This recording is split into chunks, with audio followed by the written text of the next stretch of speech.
থেকে রুখিয়ে রায় আল্লাহ আমাদেরকে কবুল করুন। আমিন। আখির দাওয়ানা আলহামদুলিল্লাহ রাব্বিল আলামিন। আমরা যারা পিছনে দাঁড়িয়ে আছি সবাইকে রাস্তায় চলে আসার জন্য অনুরোধ করছি। সবাই অল্প সময়ের জন্য রাস্তায় চলে আসি। ঘোরা দাঁড়ানো আছি, সবাই ভিতরে চলে আসি, রাস্তায় চলে আসি।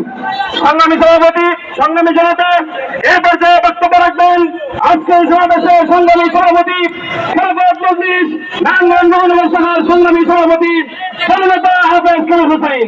জননেতা হাফেজ কামাল হোসেন।